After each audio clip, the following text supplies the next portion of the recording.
Emmanuel Macron est sur tous les fronts, finalement. Et est-ce que, finalement, il a mis entre parenthèses la campagne? Est-ce qu'il n'y a plus de campagne?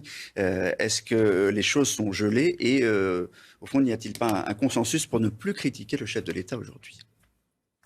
Écoutez, ça c'est ce que souhaiterait certainement M. Macron. Moi, je considère en revanche que la campagne maintenant commence parce qu'on aborde enfin les vrais sujets.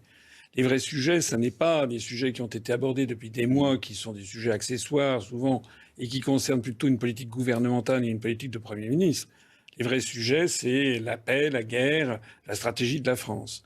Ce que je vois, c'est que beaucoup de Français sont très inquiets et légitimement parce que nous sommes embarqués dans une aventure qui ne nous concerne pas. Et parce que nous appartenons à l'Union européenne et à l'OTAN, nous risquons d'être entraînés vers un conflit que les Français ne veulent pas. Voilà, donc, vous dites, ça ne nous concerne pas. Oui, ça ne nous concerne pas parce que je voudrais insister sur... En tout cas, c'est un débat. C'est un débat qu'il faut avoir devant les Français. Je me permets de lancer, si vous me permettez. Vous ne vous sentez pas européen. Vous sentez... Ce qui se passe en Ukraine, ça vous touche pas. Écoutez, ça me touche comme me touchait également ce qui se passait en Irak, si vous voulez. Donc, lorsque les Américains sont intervenus en Irak, ils n'ont pas fait dans la dentelle. Hein.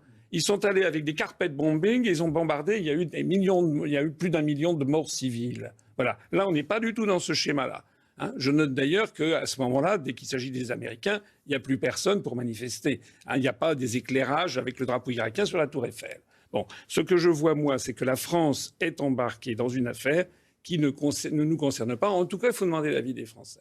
Et je me permets, puisque je bénéficie de votre antenne, de lancer ici un appel à tous les maires qui me regardent.